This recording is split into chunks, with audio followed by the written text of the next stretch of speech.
Welcome back for another video. What are the top all-time managers doing for Gameweek 19? It was a low-scoring Gameweek last one. The global average was just 44, and the experts' average was only 2 points higher than that. So it was a difficult week. Like, we're often seeing the experts averaging 10, 15, sometimes 20 more than the global average. Jamie used his wildcard, if you recall, last Gameweek, and he finished on 51 points, which has taken him up to 112th in the world. He's right on the cusp of top 100. Will he break back inside next Gameweek? Don't forget, if you've still got a chip, then you need to use it this week. After the next deadline passes, we're all going to come back to our teams with one of every chip again. This week, 36% of the experts are rolling, 35% making one transfer, 18% making two, and 3 managers making 3 moves. There are, or were, quite a fair few unused chips, which are being used up this week. So we've got 8 free hits active, and we've got a wildcard active. We'll take a look at a Gameweek 19 free hit in a minute for the best team for next game week. So who are the top transfers in and out? For the second week in a row, it's Cunha who leads, 18% behind the Man United mid. Man United's next 3 basically make him too good to pass up on. Like, he's the main man in Bruno's absence. It's Wolves home, it's Leeds away, and then it's Burnley away. After that, it's City and Arsenal, where he could be a sell. So I don't think that's going to be an easy decision if he does smash it over the next few. Because after those 2 game weeks, Man United have got more good fixtures. Fulham and Spurs home, West Ham away.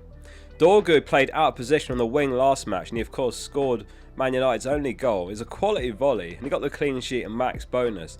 15% are picking him up this week. He's only 4.1 million after all, and he could be the ideal short-term replacement for, Senesi, Richards or Rodon. Richards still out, and Rodon's expected to miss a few games as well. Bournemouth have got Chelsea and Arsenal next, so yeah, Senesi as well, an easy sell. 4% are opting for Dallo instead of Dorgu. Newcastle as well have got a crazy block of fixtures ahead, particularly the next 4. Burnley, Palace, Leeds and Wolves. There's got to be some big scores coming from Newcastle in that run. Hall is the second top transfer in, with 15% buying. Gordon 11%, Charles 6%, Bruno G and Voltemada 4%. We saw Gabriel return to the Arsenal squad after missing 6 game weeks last match. He came off the bench for the last 20 minutes. Will he start against Aston Villa though?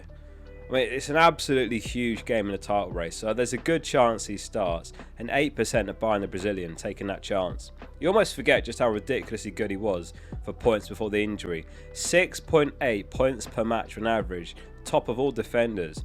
For comparison, Guehi is third with 5.6, Chalobah 5.5, Timber 5.1 per match.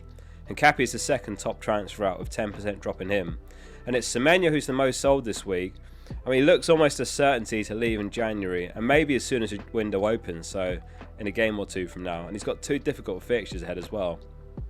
15% are buying Szoboszlai on his return from suspension. Should be on pens for Liverpool. He likely plays right wing as well in Salah's absence, with Frimpong and Bradley options and right back, so Szoboszlai shouldn't need to play reverse out of position. Very good option for 6.6 mil. So looking at chips, in the finale week for the first half of the season, all chips are now used. 1 wildcard is active, 8% are free hitting, and there's 3 bench boosts active as well. There's hundreds of managers involved in this series that get their responses in for us, and they've all taken different paths and chip strategies over the first 18 game weeks, but now they've all ended up in the same spot chip-wise, they're all used. And this is a good point actually to kind of get a feel on where you're at this season. World number 1 is currently on 1,283 points. 4 million is 963 points. There's 26 points from 4 million to 3 million. There's 35 points from 2 million to 1 million. There's also 26 points from 1 million to 500k. And then it's 44 points, 500k to top 100k. And it's also 44 points, 100k to 10k. Table here is from live FPL. There's still a long way to go still, so hang in there. Besides the chips resetting, this game week is also the last week before the threshold for suspensions resets to 10 yellows. So these are the players that are on 4 yellows who basically need to avoid getting a yellow card next game week, or they will be suspended for game week 20. And the names are Semenyo, Van der Ven, Wilson, Bruno G, Porro, Donnarumma, Caicedo, Tarkowski, Richarlison, Xhaka, Anderson, Dorgu, Konate, Nico Williams, Milenkovic, Collins and Lafay. There's a few others that I've basically excluded here because of injury, like Munoz, they just won't get the 5th, or excluded because they're at AFCON and can't get the 5th either. And reflecting back on the first half of the season, which players have been the kings in terms of generating the best underlying numbers? Haaland, unsurprisingly, miles ahead for expected goal involvement with 17.61 XGI, the most shots in the box. And then it's Mateta, actually. Then it's Bruno, Thiago, Enzo, and Bumo, Saka, Semenyo, and Sharda. I mean, the hard part is obviously catching some of these players at the right time. You know, Mateta early in the season went through that patch where he looked great, but now it doesn't look the right time, and his returns have been non-existent lately. Likewise, Thiago, he went through that purple patch, and then it's a dry spell. I mean, Enzo's best weeks were basically Gameweek 2 and 3, where both weeks he had 1 goal, 1 assist, but he's been pretty awful for points since. But DCL's climbed up. He's been on a rampage lately, and now he sits at 7.45 XGI for DCL. That's just ahead of Foden, Gyökeres, and Salah, which is crazy. As is his 6 consecutive game weeks he's scored in, 7 goals and 6.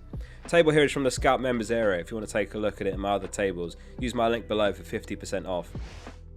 Guido Batista is one of the experts with his free hit active, and his team is Raya, Van Dijk, Haaland, Dorgu at the back. In midfield, it's Szoboszlai, Foden, Cunha, Gordon, and Palmer, and up front, Haaland and Ekitike. So on the bench, he's got Heaven, Ekdal, and Gu. I was close to using my free hit in game weeks 13 and 16, which were both popular weeks, particularly 13. Both weeks would have ended up being a positive outcome for my team. However, the gap in points wasn't huge, as my team was already strong both weeks, and I felt that I could hold on. I ended up settling on Gameweek19 over the last few weeks as I looked at targeting Wolves, Burnley and Leeds. They all have shorter rest times than their opponents, who are stronger teams.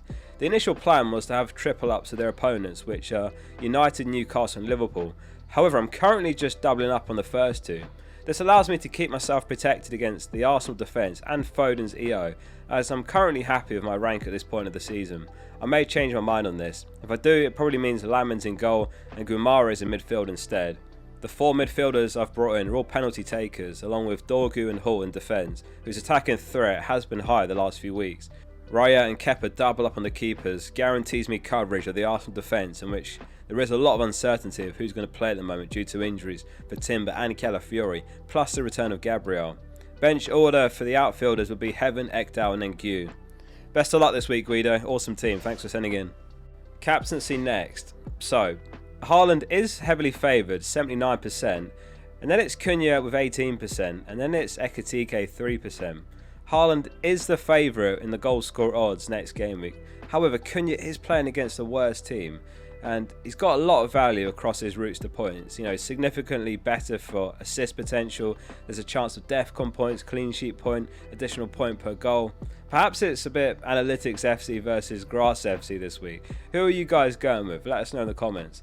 FPL review projections have got it as a 2-horse race. It is Cunha that leads on 7.7, Haaland 7.0, and then further down it's Palmer, Foden, Szoboszlai and Saka. I mean, Sunderland, they have lost Ballard to injury, and they conceded over 2 expected goals to Leeds home just last match, so it really does feel like it could go either way.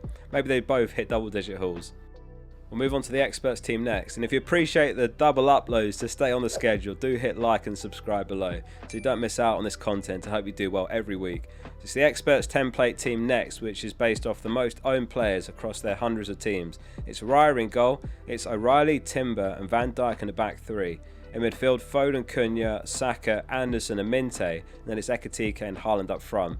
So the bench is Dubravka, Anderson, Rodon and Gu. How many players have you got from the team this week? The fringe picks are really Anderson and Minte. They're the 2 that they're not sure on, which is fair enough. But outside of those, yeah, the core template is still really strong in terms of ownership.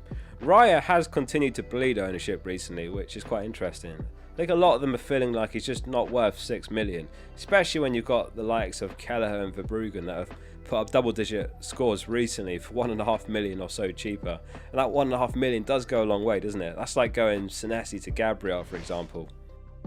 Okay, so final thoughts and tips. Here's what the top all-timers wanted to say to you. FPL Fady says, with the home/away double up in Game Week 18 and 19, many teams who had a good fixture in 18 have won again in 19. The wild card in 18 only produced a small green arrow, but the team looks good for this week. Calafiori is the only headache, but I can easily play Keane instead. I'll have 3 free transfers to Game Week 20, at which point I plan to revisit Wirtz and Virgil.